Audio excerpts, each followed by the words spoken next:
তো কেমন আছেন? ভালো আছে। আচ্ছা, যেহেতু সমাগত আসাম বিধানসভা নির্বাচন হাতে গোনা দিন কয়েকের অপেক্ষা, রাজ্যের রাজনীতিতে কি পরিবর্তন আসছে বলে মনে হয় বা কি পরিবর্তন হতে পারে এইবার নির্বাচনে? অবশ্যই রাজনীতি এবছর পরিবর্তন হবে। যে সাম্প্রদায়িক বিজেপি সরকার বিভিন্ন সময় সংখ্যালঘুদের কটাক্ষ করে কথা বলে, সেই হিসাবে বিবেকবোধ যারা এবার তারা সরকার পরিবর্তন চায় এবং কংগ্রেসকে ভোট দিতে চায়। এবং এই দেশে শান্তিপ্রিয় মানুষ ভোরাক বেলি বিশেষ করে এই নিরপেক্ষ সেকুলার রাজনৈতিক দল চায় এবং দিশপুরেও কংগ্রেস শাসিত সরকার চায়। এই হিসাবে আমাদের কাটিগড়া অবশ্যই জিতিবে 100%। আমাদের অমরচাঁদ জৈন মহাশয় কংগ্রেসের প্রার্থী, উনি বিপুল ভোটে জয়ী হবেন, আমি আশাবাদী। একটা উল্লেখযোগ্য বিষয় যে এবার যে রাজনীতির ময়দান, কাঠিগোড়ার রাজনীতির ময়দান দেখা যাচ্ছে একজন কংগ্রেস থেকে বিজেপিতে, একজন বিজেপি থেকে কংগ্রেসে। ঠিক আছে, একজনের অভিজ্ঞতা 15 বছরের, একজনের 5 বছরের। কি বলবেন একজন কংগ্রেস থেকে বিজেপিতে, একজন বিজেপি থেকে কংগ্রেসে? দেখেন, আমার জানা মতো উনিও 15 বছরের, প্রথমে নির্দল খেলেছিলেন অমরচাঁদ জৈন, তো হারিয়ে গেছেন। তারপরে বিজেপি থেকে উনি 5 বছর। নির্বাচিত হয়ে 5 বছর কেটেছেন। তারপরে ওনাকে টিকিট থেকে বঞ্চিত করা হয়েছে, এখন আবার এসছেন। হ্যাঁ, এবার তো এবারের এই 26-এর নির্বাচনের পদপ্রার্থী কংগ্রেসের অমরচাঁদ জৈন, কাঠিগোড়া বিধানসভা। অমরচাঁদ জৈন কাটিগড়া বিধানসভা কতটুকু আশাবাদী জয়ের? জয় তো নিশ্চয়, নিশ্চিত। ওনার প্লাস পয়েন্ট ভোট আছে, হিন্দু ভোট আছে, মুসলিম ভোট আছে। উনি বিজেপিতে যখন ছিলেন তখন ওনার পক্ষে মুসলিম ভোট প্রায় 5-6 হাজার গেছে। ওনার একটা ব্যক্তিগত তহবিল আছে, ভোট ব্যাংক আছে। উনি অবশ্যই নির্বাচনে জয়লাভ করবে। আমাদের মাননীয় ভৈরবপুর জিপির এপি সদস্য উনি নামানুদ্দিন তাবাদার, উনিও কিছু বলতে পারেন। আমরা আমরা জানতে চাই যে 26-এর নির্বাচন একদম সমাগত, ঠিক আছে, হাতে গোনা দিন কয়েকের অপেক্ষা মাত্র। রাজ্যের রাজনীতিতে কি পরিবর্তন আসছে, কি বলবেন? রাজনীতিতে পরিবর্তন চায় মানুষ। কি এই যে পরিবর্তন চাইছে, এই যে এটাই হচ্ছে প্রশ্ন। পরিবর্তন, সার্বিক পরিবর্তন লাগে। রাজনীতির নামে বর্তমানে যেভাবে অরাজনৈতিক যত কথাবার্তা কার্যকলাপ, এটা আসামের জন্য তা পছন্দ করে না। বর্তমানে যে অবস্থা, আসামে যত কি চাইছি, আসামের জনতা আপনারাই কি চাইছে, চাইছেন? আমরা পরিবর্তন চাই। সেই পরিবর্তন আর্থিক দিক দিয়া, সেই পরিবর্তন ভাষা আচার ব্যবহার, সেই পরিবর্তন আমরা চাই। যে আমাদের কৃষ্টি সংস্কৃতির এইসব পরিবর্তন লাগবে। এইবারে যেভাবে নির্বাচনে কাঠিগোড়ার কার পাল্লাবাড়ি, কি বলবেন? যেভাবে আমি আরো একটা কথা বলি, হ্যাঁ, বলুন, অবশ্যই। যেভাবে রাজনৈতিক তাপর তাপর নেতারা এই রাজনীতির নামকে বর্তমানে যেভাবে কুলুষিত করছেন, আসামের জনতা এটা পছন্দ করছে না, বিলকুল পছন্দ করছে না।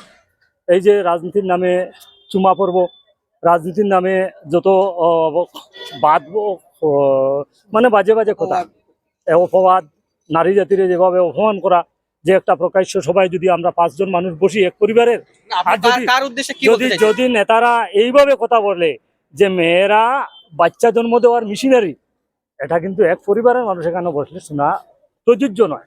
এইসব কথাবার্তা যেটা আসছে, মানুষ এটা পছন্দ করছে না। বর্তমানে অর্থনৈতিক দিক দিয়ে আমরা বহুত দিক দিয়ে আমরা ব্যতীত, আমরা পর্যদলিত।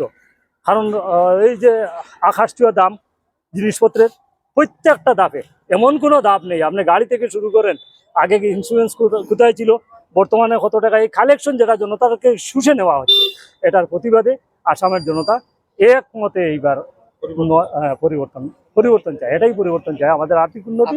ঠিক আছে, আপনারা পরিবর্তন চাইছেন, কিন্তু এইবার যে কাঠিগোড়া রাজনীতির বজায় দেখা যাচ্ছে একজন কংগ্রেস থেকে বিজেপিতে, একজন বিজেপি থেকে কংগ্রেসে, এখানে কতটুকু কি মানে পরিবর্তনের আশা করা যায়? আমরা প্রথম সঠিক মানুষ চাইছি।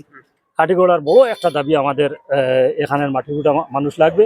অমরচাঁদ জৈন আশা, এই আমাদের কাঠিগোড়ার যার জন্মসূত্রে এখানের নাগরিক, এবং অমরচাঁদ জৈন যেভাবে আমাদেরকে পূর্বে 5 বছর আমাদের সংস্কৃতি এবং আচার ব্যবহারের যেভাবে তিনি আমাদের সমান তালে আমাদেরকে সহযোগিতা করেছেন, অমরচাঁদ জৈন এই কাঠিগোড়ার সর্বজন গৃহীত মানুষ।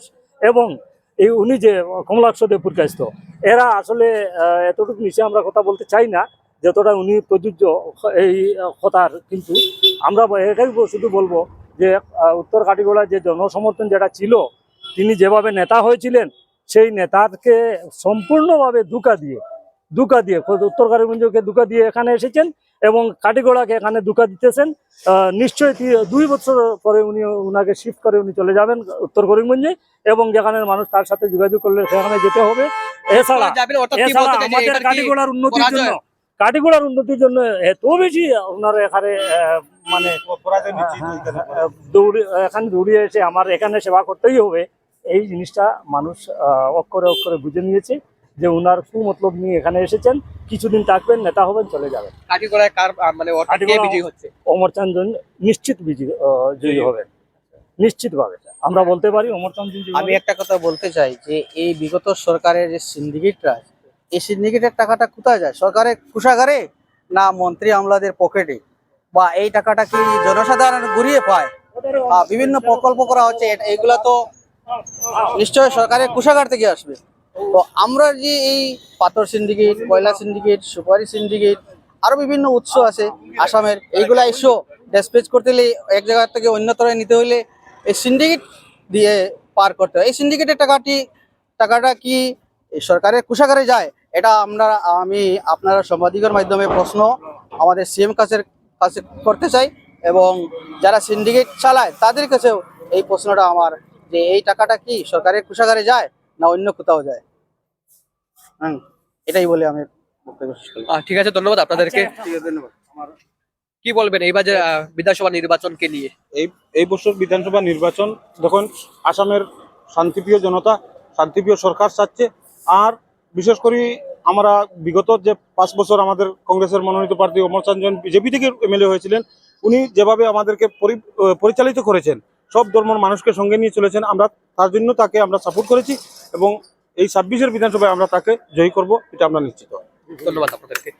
আমরা প্রচেষ্টা করছি আরো কিছু সাধারণ জনতার মতামত নেওয়া, তারা কি বলতে চাইছেন, কি বলছেন, রাজ্যের রাজনীতিতে কি পরিবর্তন আসছে। ইতিমধ্যে দেখা যাচ্ছে রাজ্যের রাজনীতিতে তোলপাড় সৃষ্টি হয়ে গেছে, তোলপাড় সৃষ্টি হয়েছে রাজ্যের রাজনীতির ময়দানে। রাজ্যের দিশপুরের মসনদে কে হচ্ছেন অধিকারী, সেটাই হচ্ছে বর্তমান প্রশ্ন, এবং সেই প্রশ্নের উত্তর খুঁজছি আমরা সাধারণ জনতার কাছ থেকে। সাধারণ জনতা কি বলতে চাইছেন, তাদের জনমত কি রয়েছে